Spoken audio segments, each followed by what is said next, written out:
Namaste Raghuram ji. Namaste all. Namaste.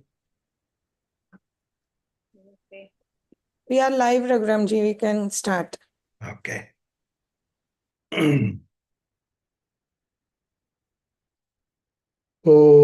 Sahana Bhavatu Sahano Bhunaktu Sahaviryam Karavavahai Tejasvinavadhitamastu Mahavidvishavahai. Om Shanti Shanti Shanti.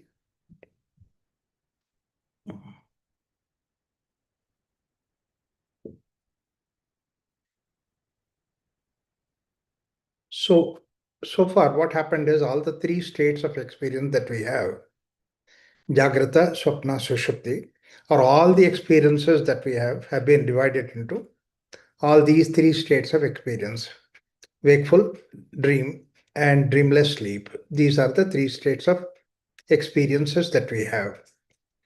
So, when we say that I, that means to say you are experiencing these things. So, is there a way that you can derive this experiencer from the experiences that we have?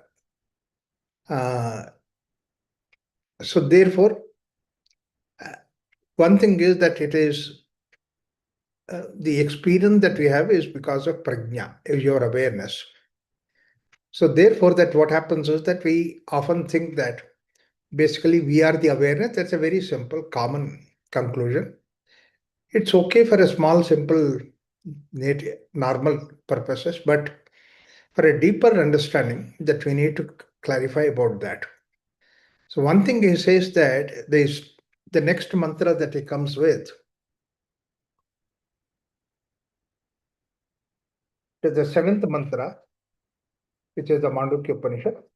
Nanta pragyam na bahish pragyam, no bhayata pragyam, na prajnanaganam, na pragyam na pragyam, adrishtam avyayaharyam, agrahyam alakshanam, achintyam,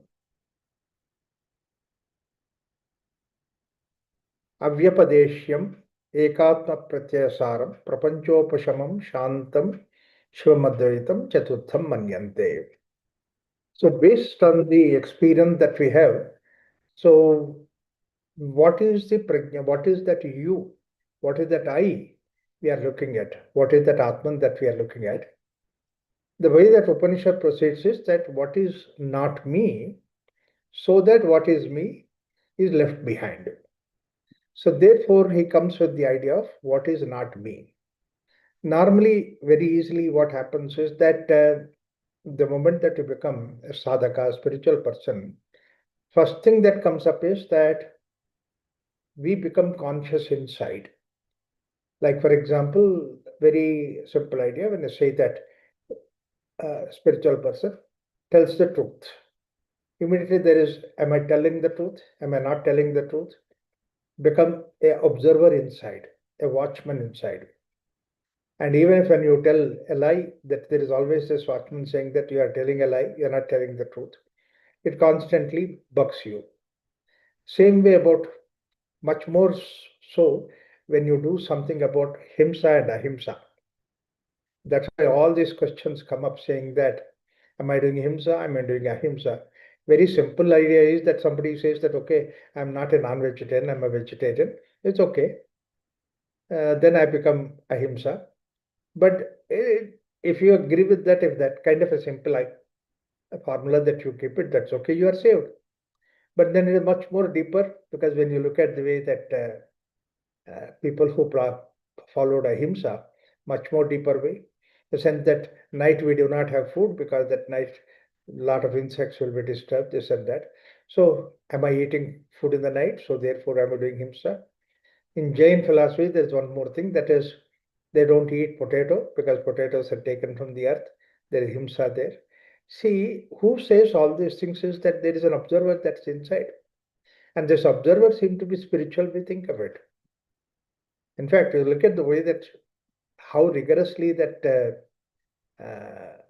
Jain followed that, Mahavir Jain or Bahubali. he was so sensitive about himsa, hurting something or somebody, that he was walking with in the bushes, and then because the wind, the dress went, and the one single dress that he was wearing, it stuck to the plant, and then he wanted to take out the dress from the plant, but he saw that the plant is getting hurt. Therefore, he left that dress there itself and walked. If it is the dress, then there is a problem. Then he gave it up. That's what is Shravana Belgola, the Bahubali that is standing there naked. Actually, the idea is that how deeply that he followed ahimsa, how compassionately that he followed ahimsa. That compassion is much more important than the idea of whether he was wearing dress or not wearing dress. See, that is a secondary thing, but the compassion is something which is very important. But unfortunately, what happens, we see the ahimsa part of it or ahimsa part of it rather than the compassion aspect of it. So therefore, that we get caught up in the ahimsa and himsa kind of thing. So therefore, you just get caught up in these things like that. Any idea that is given in the spiritual direction, immediately that you develop along with that a policeman. The policeman is constantly watching you from inside. Any idea for that matter. So therefore, normally what happens is that policeman that we developed inside is supposed to be the Brahman, because I am Atman and I am one the full policeman. And this mistake, what happens is, the problem with that is that the more and more that we create this kind of policeman, what happens is that you're only watching what is negative. What is positive, you don't see that. You are constantly become a critical person rather than a person who can enjoy the life. But any moment, anything that you do, you think of in this way, direction only. So therefore, first thing that comes up is that I'm aware inside, which means basically it gives rise to guilt. It gives rise to feeling that you are not able to follow, and there is so much more to go to develop. So all these things will come up in that in the India idea of what is the watchman created. But you see, when you look at this watchman or the observer, it's created by many institutions. Like for example, the society that where you live created a particular internal awareness.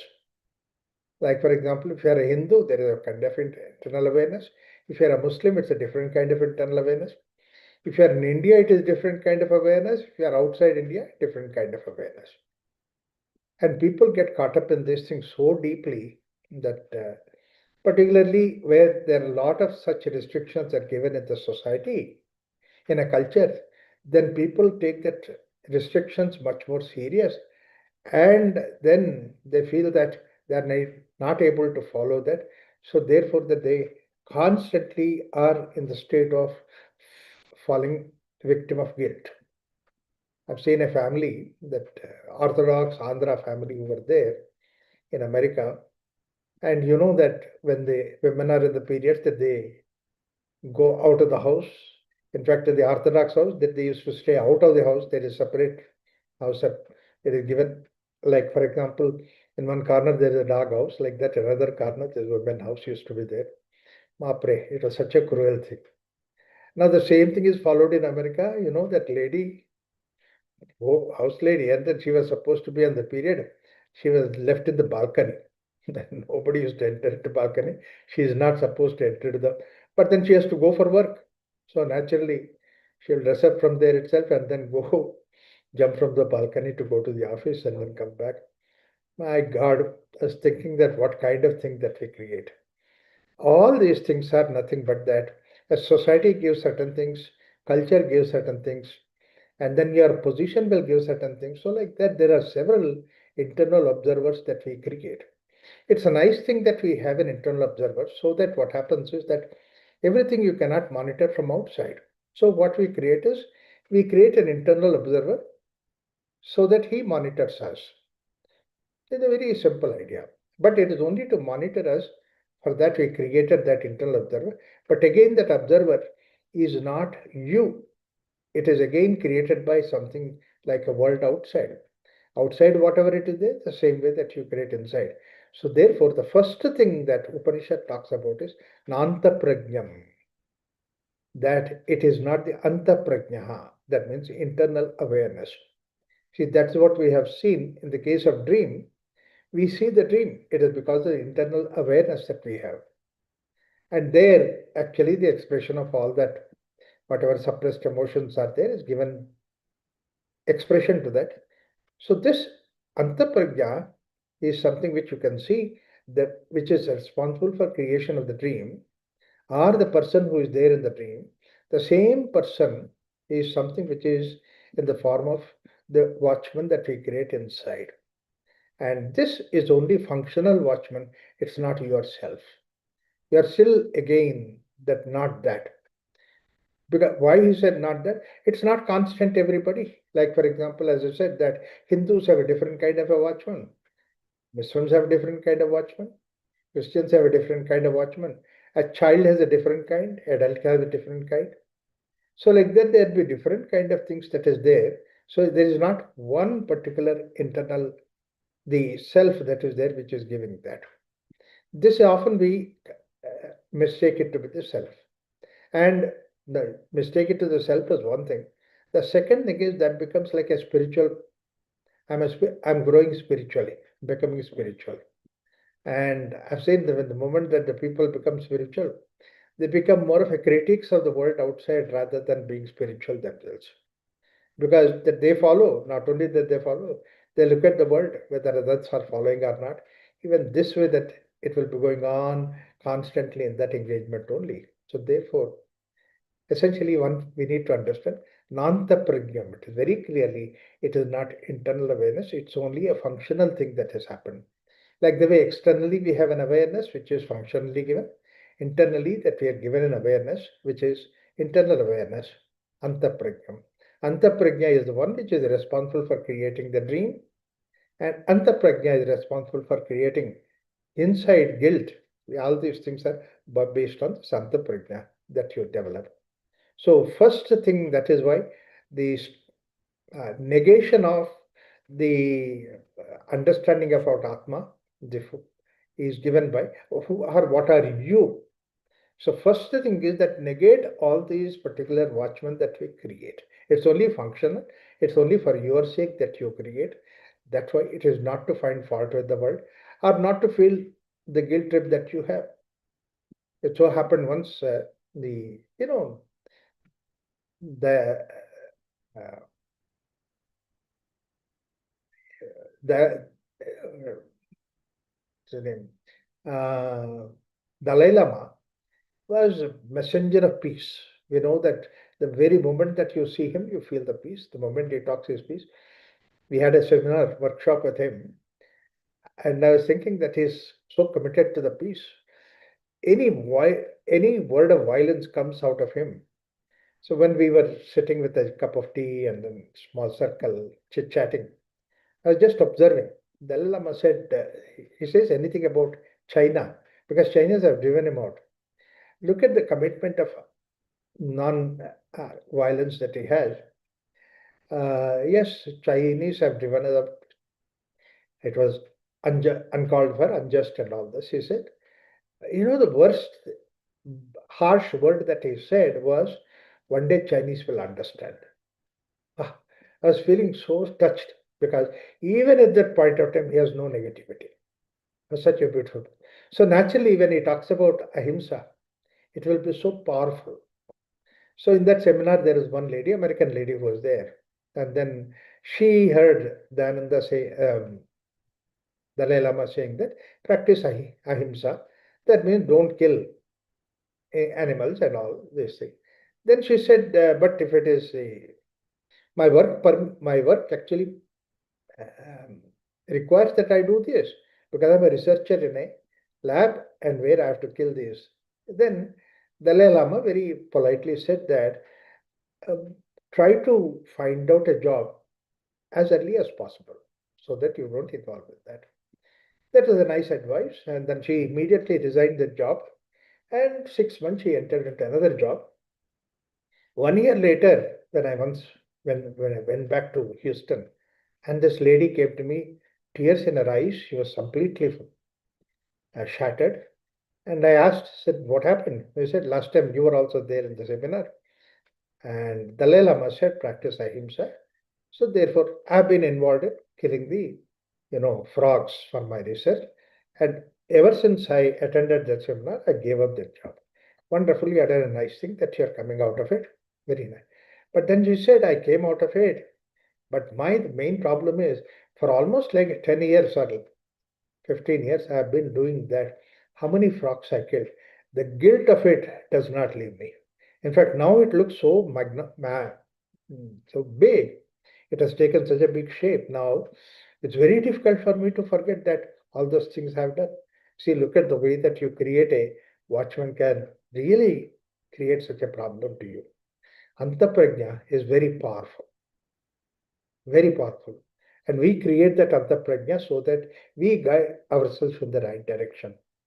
But then it's one thing that you created, you are not antaprajna. That's what Upanishad says that antaprajna, don't identify yourself with that. In fact, it's a wonderful lesson for simple common person to see that how he has to be guided.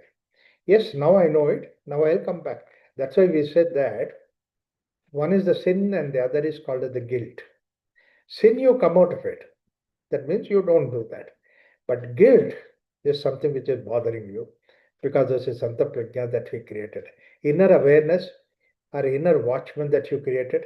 So therefore, this conscience, this consciousness that we develop, and it can develop in the form of religion, various other things, in the form like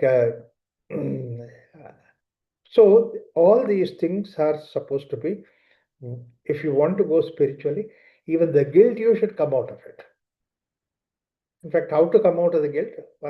There are several things that our Indian philosophy suggested. One way to come out of the guilt is that you confess. And if I did hurt somebody and that person is troubled, I just go to him, I say, I'm so pardon, I have mistakenly uttered you, said you something and all that, hurt you. So confession is the best way to do it, come out of it. So it is for sake of guilt, not for the sin. Sin, you need to come out of it. But the guilt, you need to come out of it by confession. In fact, that is the same idea that even the church adapted, that you go in. That's why they have what is called as the uh, confession center. So after the church, everything, and then a fellow was stealing material from the church, and the priest caught hold of him. I said, look, you're taking material. And that fellow fell in the feet of the priest and said, pardon me, forgive me, this, that, all those things. And said, okay, all right, this weekend you can confess on the Sunday Mass. So after the Sunday Mass, that person confessed. And priest should not talk at that time. So he was sitting, screen was there, and the other side he was sitting. Said that I stole the material worth of 10,000 rupees. So forgive me, pardon me, blah, blah, blah, all that. God is great, God is kind, merciful. So he said, Amen. And afterwards, coming outside, then the priest asked him, Arey, you took the other day when I caught you, you said 8,000 rupees worth of thing. Now you confess 10,000 rupees. This man said, next week I want to take some more material. That means to say, sin continues. There is the question of guilt. So therefore, sin would have stopped. So you come out of the sin. Very simple idea is that you know what is right, what is wrong, then follow the right, then the sin is not there. But then the guilt is the one which is really bothering us. Guilt is bothering us because that we have very strong internal awareness that is there who is created by us. And this antaprajna is something which is very important. That's why he says that first thing he says is you are not that antaprajna. That means to say, don't feel guilt inside you. It's a spiritual journey that you are making. All those things are there. Like, for example, how long the darkness is there in this room is not important. Bring in the light, darkness goes away. How long have I been doing all kinds of nonsense? Doesn't matter. You change yourself, you turn yourself. That's a very simple idea. So first of all, the thing is that antaprajna, you are not that. Nantaprajnam, you are not the antaprajna.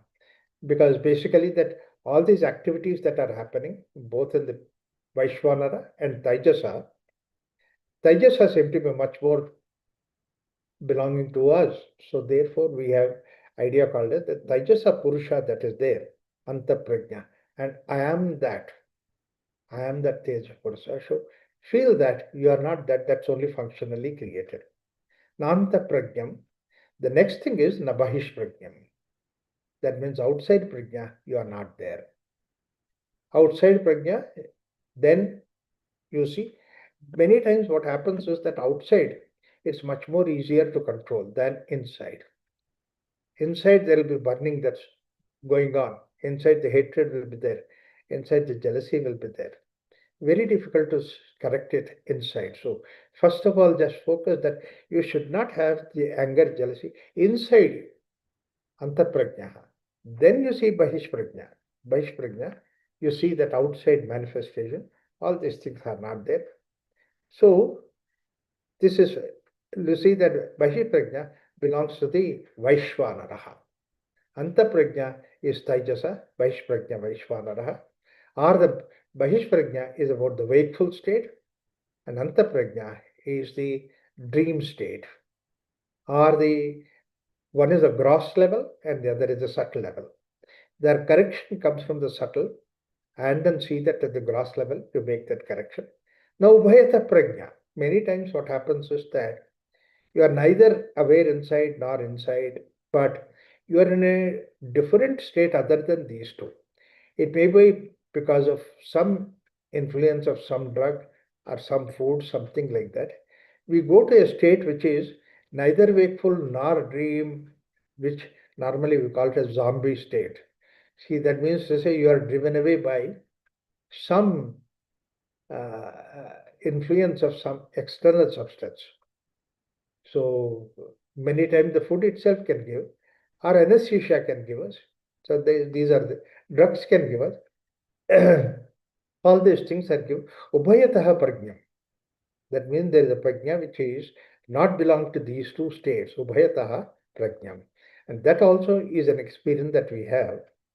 Now, Ubhayata prajna, na prajnana ghanam.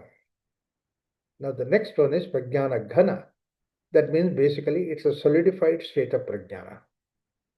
What is the importance about solidified state of prajnana? That means to say, all that is there within me, my impressions and everything, I kept it in the form of a lockup so that temporarily I put a cover on the top of it so that I will pick up next time when I get up. And it is always there within us. In fact, this is where we have samskaras, vasanas, all those things are there. A child, when he is born, he doesn't have anything. He is very free. He's child, he godlike. So, as a child, first thing manifests is love, manifests compassion. These are the things which are naturally that is there. But as the child grows to an adult, then slowly that there is an anger that's there within him wells up. There's a jealousy that's in within him comes up. So all these things, where were they? They were there from generation after generation. They were in the form of vasanas, samskaras, and they were in the ghana form. That means a solidified form. They have not manifested. Like the way that the seed has the whole tree in it, but then it is in the solid form, the surface that is there. Unless until there is an particular avenue is there, it will not sprout. The same way in the case of child also.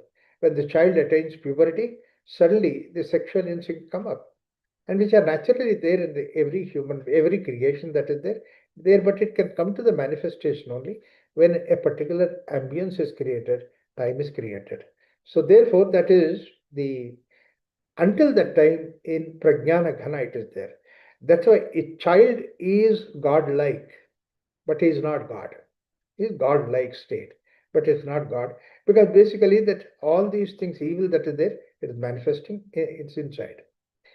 In fact, it said that when a boat crashed or something like that at that time, there's a small little boy who was there, very cute, very small, very child, and immediately somebody jumped into the water, risked his own life and saved him. Everybody appreciated because it's very difficult at that point of time to save, and he took a whole effort to see that he jumped in and then saved that boy. And that boy came out and he was safe. And of course, this man also recovered.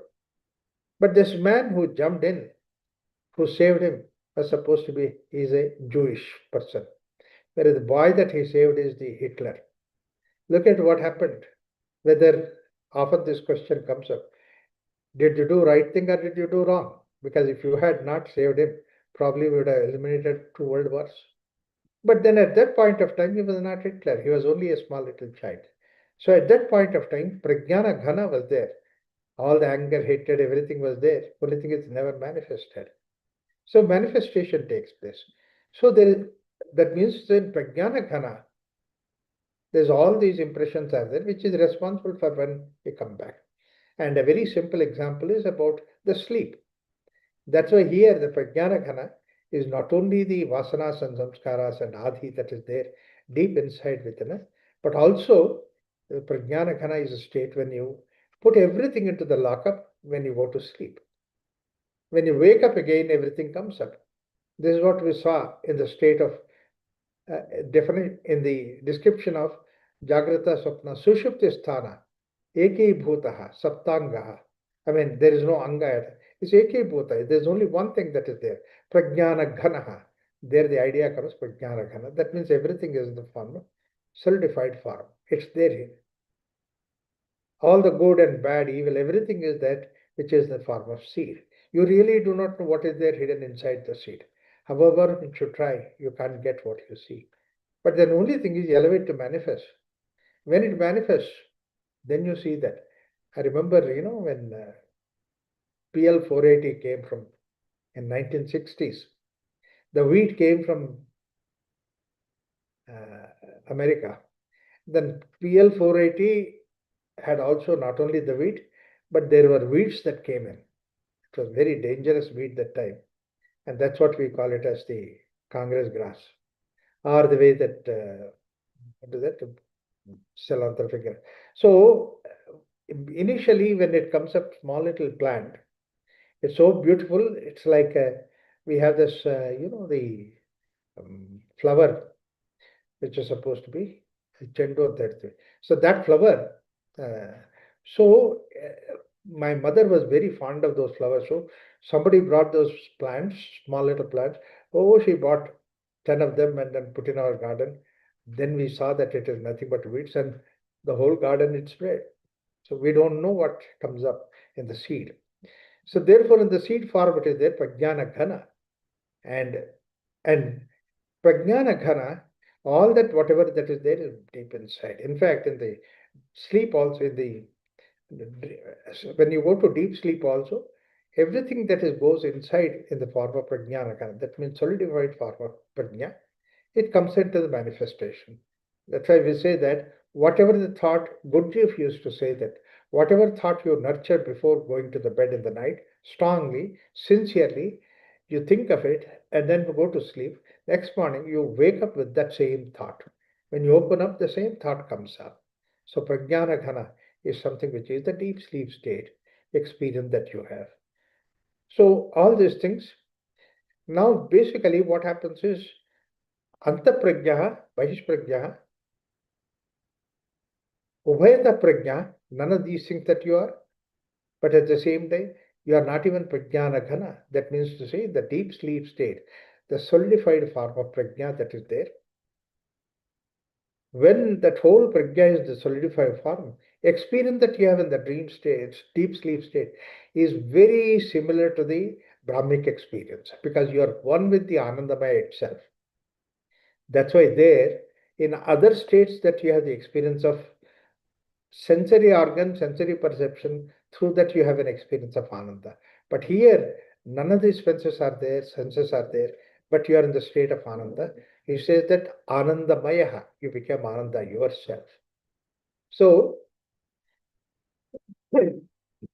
you report that you have become, you really enjoyed sleep, but only the difference is that reporter also is not there. Report is not there, you become one with the Ananda. So, you are blissful. That's why we say that next morning when we get up, we say that yes, I had a wonderful sleep. That experience is there. Prajnana Ghana, that means to say there is still prajna. That means to say I have an experience of, I enjoyed the deep sleep. I enjoyed the blissful state.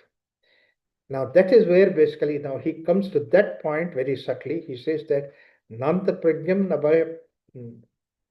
Nabhaish Pragyam, now Ubhayata Pragyam, and then comes the Pragyana Ghanam. That's what is the deep sleep state. Then what happens is the Prajna alone is there. That's why we say that I enjoyed sleep. I was blissful. It was such a wonderful, nice night sleep. So that Prajna, even he says that you are not that. That's why he says that na prajnam. And a denying of that is also not you. That's why na prajnam, na aprajnam. That means to say, without any awareness that can I do the activity, totally lost in my own fancy world and all that. This is what is na prajnam. Na prajnam, na aprajnam. So that aprajna also I am not that. So, wow, how complicated it is, how deeply it goes into that idea of prajna. We have never thought that prajna has so many different facets. Upanishad gives all those things. That means to say, none of these things that you can think of as the experience of Brahman or yourself, it is not yourself. So all these things belong to not you. They are coming out outside you. Now look at this. Let's stop at this level. Let's be at this level. So he says that Nanta Pragyam, Navi Pragyam, Nauveta Pragyam, Na Prajnanaganam, Na Pragyam, Na Apragyam. So that is what you now we said in the wakeful state, Sthula Bhuku. That means to say gross nourishment. Nourishment for who? If you think of it, that me. It is nourishment for me. That means basically it is not for any of these prajnas. It's not to develop Bahi prajna, Narata prajna, Narubheta prajna, not even aprajna, prajna, none of these things. You are there behind it. So in order, so therefore, whatever that takes you towards that which is supposed to be nourishing. The food is not just simply nourishing. In fact, in a gross way that we say, gross world is when it my body becomes energetic, that's what is nourishing. No, it is not nourishing for body, it is nourishing for yourself. So yourself is behind all those things. Which means by basically what has to happen, what is the way to nourishing myself to the gross world is by being able to withdraw from the gross world is the way that is nourishing food. Please understand that carefully. A food that fixes me into the world outside is not a nourishing food. A food that gives me freedom from the world outside is supposed to be a nourishing food in the gross world. Not only that, a thought which fixes me into the world outside is not a nourishing thought. A thought which gives me freedom from outside is supposed to be a nourishing thought. An intellect work which is fixing me to the world outside is supposed to be not nourishing intellect. An intellect which is taking me back to myself, frees from the world outside. It's only the way that it can free from the world outside is supposed to be the way it gives me nourishing. Now, anything that I do, it is to see that is there a way that I can detach myself from that? I can withdraw myself from that. Non-attachment to development. Anything which gives non-attachment to you is supposed to be nourishing. Anything which gives you non-attachment is supposed. A food that gives you non-attachment to the food is nourishing. A thought which gives you non-attachment to the thought is supposed to be nourishing. An object is there, wonderful, I say that. But at the same time, if that object gives me attachment, that I'm not nourishing. Nourishing is that I feel free from that. It's a very subtle point. That means to say, at any state, nothing is like binding to you. Nothing is an attachment to you. So, na prajnam, na prajnam, na prajnanam, prajnana ghanam. So, therefore, that is what is nourishing.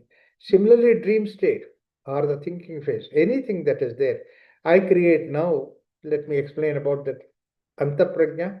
We have seen antaprajna is supposed to be, I create an internal observer, internal awareness. Even that internal awareness is supposed to give me freedom inside. Freedom from the internal awareness. Like, for example, I have a value, but that I should not have attachment to that value. I'm free from that. Because basically, what happens is that different places have different values. And you go to a different place, the value is something different. If you get attached, then you're always in the guilt trip, in the guilt sense. You are caught up by that. So get your freedom from that. Like very social uh, awareness that we develop in the sense that you drive on the left side of the road. But the same thing in America, you drive on the right side of the road. But you get caught up in that. Then look at the way that as long as that you are in India going on the left side of the road, you feel guilty. Then I'm breaking the rule. No, but you are following the rule. But the rule is there inside in the form of antaprajna. So even that gives you freedom is something. That means even the values that you create inside is are the values that you need to free yourself from. That's the reason, that's how you can reach yourself. Don't get caught up with the values that is created inside. Values are wonderful. You create those values, but but see that very clearly that even those values that if you get caught up, then it is bad. You have to have the freedom. So the only way that you can see that is you're free from, you are none of these things that you are beyond that. That's what is the idea. And this particular state of yours is adrushtam. So very good. It is not available for any sensory organ. Drishti is supposed to be eyes. I'm seeing Atman. Or I'm experiencing Atman. Both these things are wrong.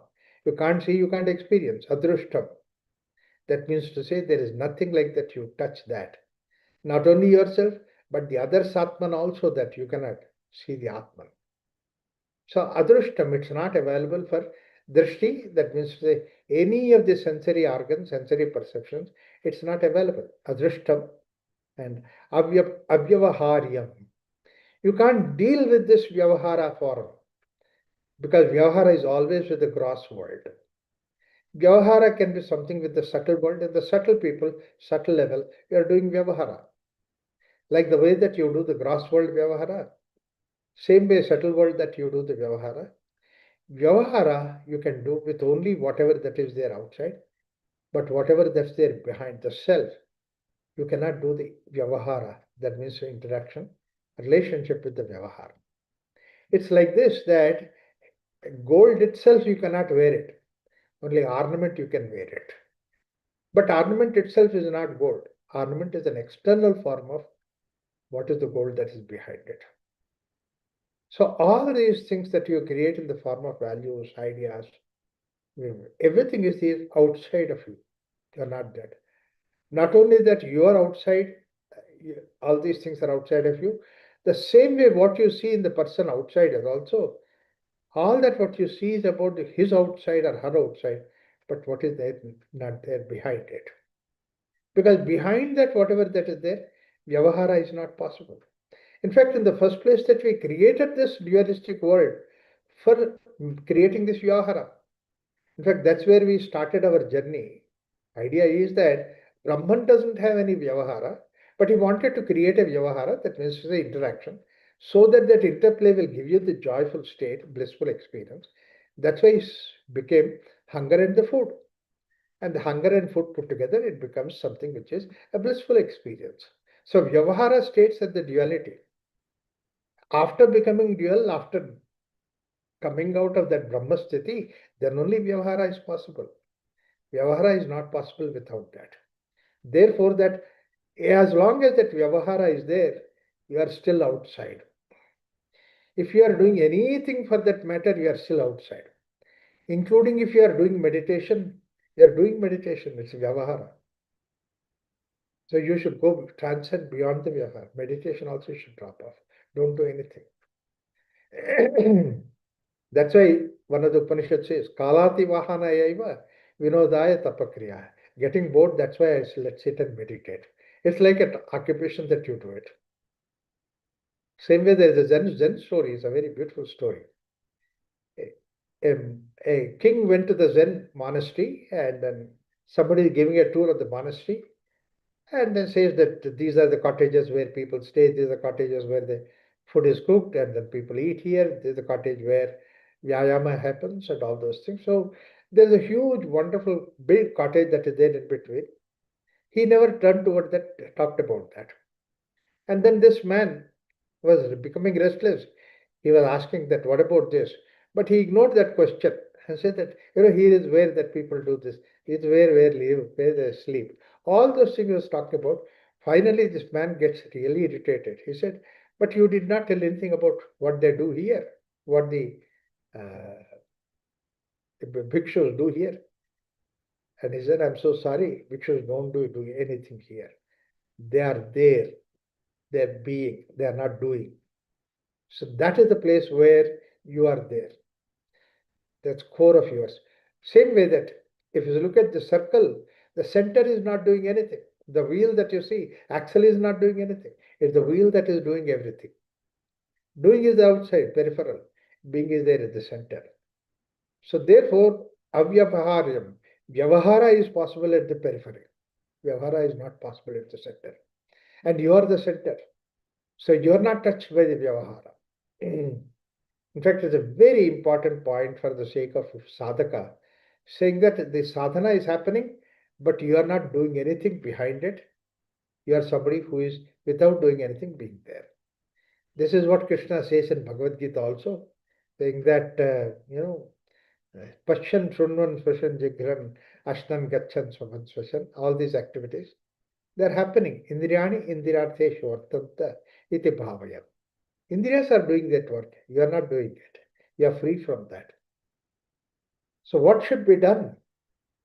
And that's what translated into Zen philosophy, a sadhana practice. It says that Zen sadhana of walking is that you walk, but at the same time, look at yourself, that legs are there, legs have an ability to balance, legs have the pathway to see that all those things, and then legs are walking, carrying this body. And this body is like a chariot and legs are walking the wheels, but then you are somebody behind it sitting, not doing anything. Can we practice this while walking? Look at your legs, see that legs are walking. Keep inside, deep inside that start thinking that you're not walking, you are somebody behind. Like a chauffeur-driven car, you're sitting there, you're not doing anything. See, avyavaharyam. So therefore, it is adrishyam, it's not available for senses. Another thing is avyavaharyam and agrahyam. Grahana, grahya. Of all the activities, the very subtle activity is the grahana activity. That means to say, it is not the question of that you are going to do that, but it just happens to you. Like, for example, that the suddenly you see that a nice, wonderful aroma is coming. You don't know where is the source, where is it, and all that. Ah, nice, wonderful aroma is coming. That means grahana is happening. And grahya is something which is there. The moment you say grahya, it's about the world outside, the smell. That's what is the grahya. So the moment that you say that the grahya, it's about the world outside, agrahyam.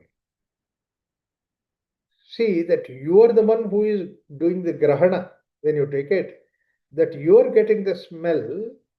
Smell is coming from outside. Therefore, the smell is outside it. You are not the smell. You are behind it. So agrahyam is that who is behind this activity that is going on, agrahyam, alakshanam, absolutely no lakshana at all, no quality, no description is possible, is one way or the other, because the moment that you fix any lakshana, that means something out of it, that lakshana. There's something which is out of that lakshana. Now, somebody who is looking at behind all these lakshanas is the self. So self is basically not lakshana baddha. It is boundary free from the lakshana, because lakshana itself is a boundary that you create. So these are all the things which follow within this boundary. One lakshana, second lakshana, and there can be several lakshanas of this nature. Sattva, Rajas, Tamas is one thing. The color can be different lakshanas, temperature can be different lakshanas. Lakshana can be so many different ways that you generate the division behavior.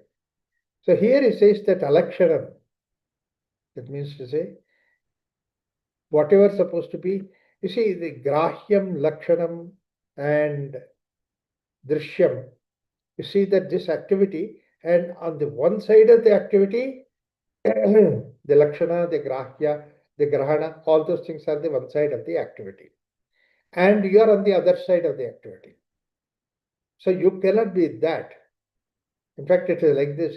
Even if it's little closer that you come, the grahana shakti goes away. You see the object because there is a distance between you and the object outside. If the object is closer to yourself, the more and more it comes close, you can't even see that. Grahana is not there. So agrahyam, alaksharam, achintyam. Chintana, that means thinking, is possible at the gross world outside. Chintana is not possible about the subtle world. So neither the subtle world nor the gross world, Chintana is possible. Both in the case of dream state and the wakeful state, Chintana is still there. That's why Ekonamimsaka, all these 19 senses are there. Activities are there. Chintana is part of those. Internal senses that is there, Buddhi, Manas, Chintana takes place. Yes, even in the dream, Chintana is there. You think of it. Dream is always there. The Chintana is there. When a dream comes, you see that a tiger is chasing you. Immediately you see, tiger is chasing, pausing on me. I should save myself. And you run for the safety. So that is basically born out of Chintana. So like the way that in the wakeful state you do it, in the dream state also you have this Chintana. Like the way Vaishwanara you have the Chintana, same way Tajas also that you have the Chintana. So all these things both common in the wakeful and dream state, and that is what the idea of achintyam, avyapadeshyam, um, adrishyam, avyayam, and agrahyam, alakshanam, achintyam, avyapadeshyam. Now there is no way that somebody can make you to understand that by words. Vyapadesh is basically the way that you give a description of it. Any description I give becomes Vyapadesha. For anything else, I can give a definition, but not for the self. Forget about it. We can't give any description about that because the moment you give a description, that means you are binding it. You are putting it within the parenthesis. So, achintyam, avyapadeshyam.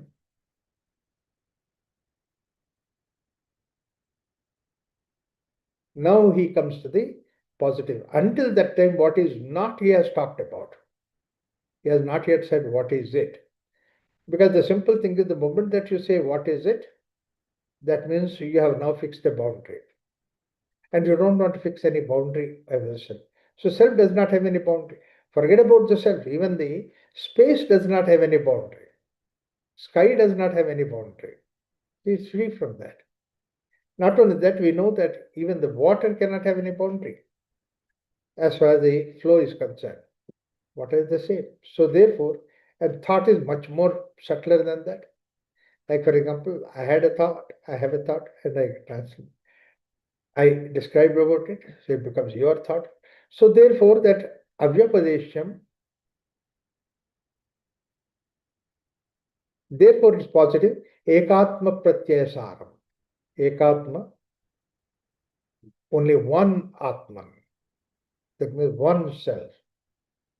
All of us is one self. There is no differentiation at that level. At the space level also there is differentiation. Definitely at the wind level, we have differentiation. I take a breath inside, then I leave the breath, and then it goes into the world. You take the breath. A thought also that there is a boundary. I have some thought, and then you have a thought. I borrow this thought, you borrow the thought, and all that is possible. But space, there is no quality at all. There's nothing like that. You can't make any difference. But unfortunately, what happens is that we want the space also, a ego, a possession of that space. Whatever that is there around me, it is my space. my backyard, on top of it, whatever that is there, it is my space in the sky. But actually, where is the space? There is nothing like that. Why that there is no limitation of the space? Because space itself does not have any limitation. Space is not replaceable. That means you walk, that you take your space with you.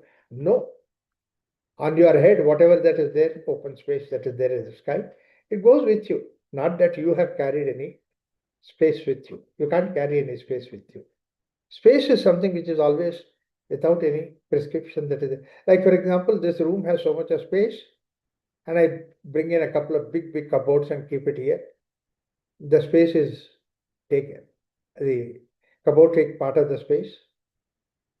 That in this particular room, that cupboards have removed that space from here. Where is it gone? An object is there, you can throw it out. You can keep it outside, you can say that object is there. But the space, you can't say that. Like, for example, just because that I put few things here, the space will not go outside the room. Say, this is still at that room space. There is nothing like that. Space itself gives room to all the objects that is there, the one that you put in the space. Space takes that form. There is no again separate space that is there. It has taken that form. So therefore, space itself is something which does not have identification. Subtler than the space is the I, is ego. How can that be separateness? So therefore, achintyam, see, look at the adrishyam, avyavaharyam, agrahyam, alakshanam, achintyam, then avyapadeshyam, ekatma pratyasaram, ekatma. That's why it is called as ekatma. Subtler than space, therefore it is ekatma pratyaya. And it is the essence of all these things that is there. That's what is there. Prapancha upashamam shantam shivam advaitam. The duality, the interaction base is completely withdrawn. Prapancha upashamam. Upashama is suffering now. Shantam shivam advaitam. Peaceful state. Shantam. Now he brings about Shantam. There are two different Shanti that we have. One Shanti that we have is when everything goes into Prajnana Ghana, the Shanti that you have. The second thing is this Shanti where you transcend the Prajnana Ghana, transcend all the aspects of Prajna. Then what you are is supposed to be the subtle form that is existing. So this is what is the space concept that we have. And Nanta Prajnam, Nabhish Prajnam, Navabheda Prajnam, Na Prajnanaghanam, Na Prajnam, Na Prajnam, Adrishyam, Avyaharyam, Agrahyam, Alakshanam, Achintyam, Avyapadesho, Ekatma Pratyasaram, Prapancha Upashamam. That means all these pantha that is created, the world is full of it. Prapancha Upashamam, softened down, Shantam Shivam Advaitam. There's no duality between you and the object outside. There's no duality between various things that are there in this creation. Because everything in this creation has this various aspects of it. The subtlest aspect is the intellect. And that also, when you dissolve, that individuation is not there. Then it becomes one universal self. So, ekatma pratyasaram, prapancha upashamam. Upashama is such a beautiful word. It softens down. See, this is what we need to understand by the definition of yoga. Chittavritti nirodha, when he says that nirodha is not by force, not by pressure. It's like a physical exercise, I'm doing it. It is not like that. Nirodha happens within you. Create an ambience that nirodha takes place. Create an ambience the same way here also, that supposed to be that state happens. So, prapanchopashamam shantam, peaceful. Shivam advaitam, that's what is the sixth. Shivam. Shivam is Mangalakaram. It's a very nice concept. As I said, the space itself is something which you cannot replace it. You can put something in the space, take out, the space is still there. Space itself is something that you cannot displace it somewhere else, that you cannot put it. The same way that Shantam, peaceful state, Shivam. Shivam means that Mangalakaram. Now, what happens is that right and wrong, good and bad, okay, not okay, these are the pairs of opposite that we have. And this world is made out of these opposites. North Pole and South Pole are there, a magnet. So both these things are available. Sriti has everything. So therefore, Shivam Advaitam Chaturtham Manyante.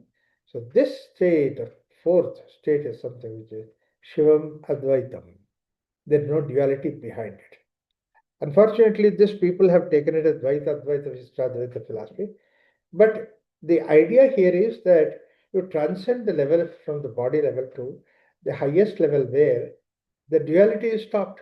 That means I and me, I and you are the same. The food that I take, the hunger that I feel, and the food I've served is also same. Like that, it's called a Shivam. This is one of the words which doesn't have the opposite of it. The Pavana is something which doesn't have an opposite. Shivam is also something, Mangalakaram. That's why it's peaceful. It's no nothing. You are just yourself. That was the idea of Shivam Advaitam. Now, another important aspect of Shivam is, another important thing is that there are certain words which do not have the opposite. Normally, when you say clean, unclean is there. Black is there, white is there, red is there, crimson color is there. So everything has an opposite, everything has connection with that. So that means it's connected. Whereas here, what is discussing about the Advaitam, Shivam, there are no two things, it's only one. So, like the way that when you take an object and keep it where the space is there, the space itself becomes an object. There are no two things that is there. The space itself is like that you are also Brahman, but then there is no duality between you and Brahman. You are Brahman. You are Brahman. Like the way that the object and the space, they are not separate. They are not separate. Like the way that you and Brahman are not separate. That's why Advaitam Chaturtham Manyante. This is a fourth Manyante. Now, all these things are the fourth. When he says fourth Pada, it's not Pada. Because Pada means there are four legs are there, like the way that the cow has four legs. First three legs are supposed to be Jagrata, Swapna, Sushupti, and the fourth leg is Turiya. It's not like that. Pada only in the case of Matra. That's why in the next sutra it comes. Sa Atma, such a Vignesh. This fourth state, Shivamadaitam, Chaturtham Manya. It's known as Chaturtha. It's given on the number. Why he did not give a name?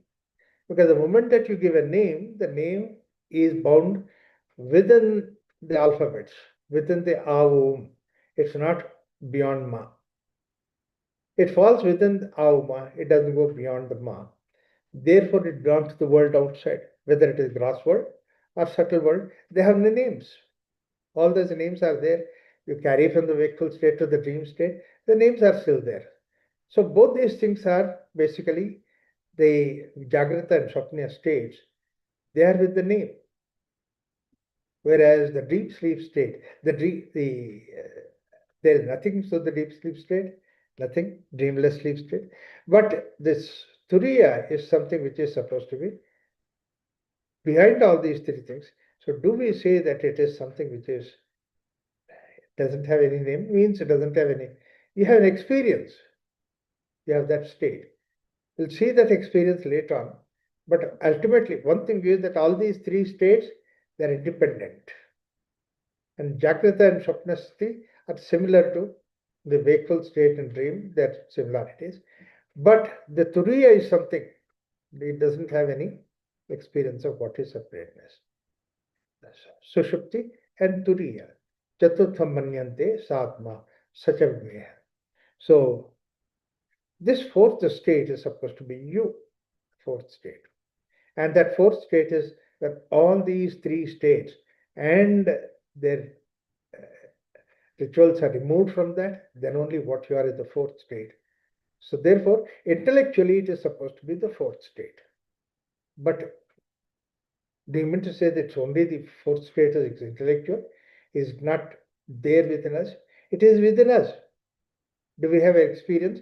We don't have an experience because the experience cannot be the fourth state. That's why we have removed all those things, experiences. So naturally, what happens is you are the fourth state, you are in the fourth state. Once in a while, it happens.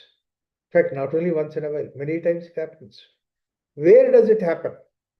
It happens when you are not wakeful, dreamer, deep sleep. When all these three things that you are not. And when is it possible? Generally, it is possible when you are in the Sandhikala. That means you are moving from one state to another state, wakeful state to dream, or the sleep state to wakeful state. When you are changing this gear, you are into the neutral. You are into the self. You are in the self, but it is not an experience, but you are in the self. Whatever that is there in the self, that you become that. So only the way that you become the fourth is that when the Sandhikala, when you try to create a gap between one state to another state. Actually, when a true sadhaka, when he's meditating, he's sitting in meditation, suddenly he feels like that he's drowsy, he's going to sleep.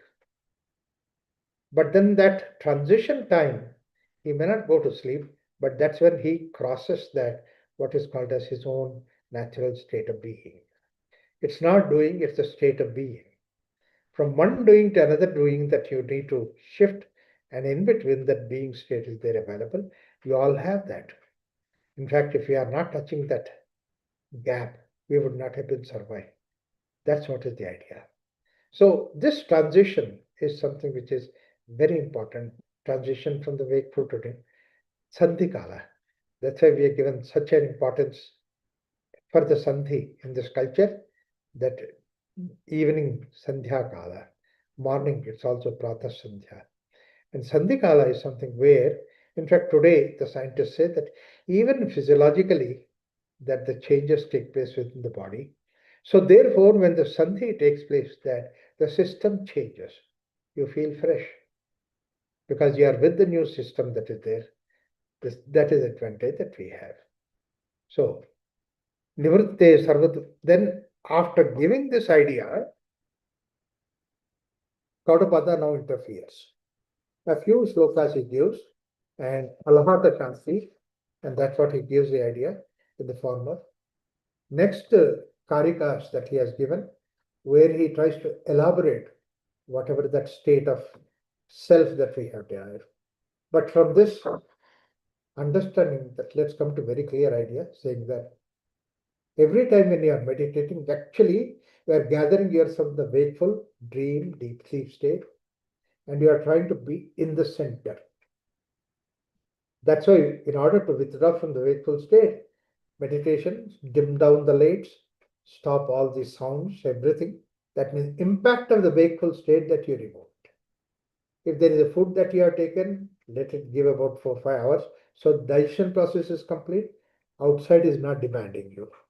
So actually that's why we withdraw. But whenever we withdraw, that we have the habit of going to sleep. So therefore, naturally, sleep tries to overpower you. But wake up yourself from the sleep. And then the dream, wakeful, and then deep sleep state. That's what is the fourth state. It's only the way that you can explain about that is by rejecting other things. Nanta prajnam, na bahish prajnam, no bhayata prajnam, na prajnana ghanam, na prajnam, na prajnam, prapancha upashavam, shantam, shivam advaitam. Everything becomes silent. Advaita sthiti. So that's what we see. And let's look into the karikas, what Mandukya has to uh, Gaudapada has to add to the wisdom Mandukya has given us. Let's see it in the next class. Om Tat Sat. Thank you so much. Om Shanti Shanti Shanti.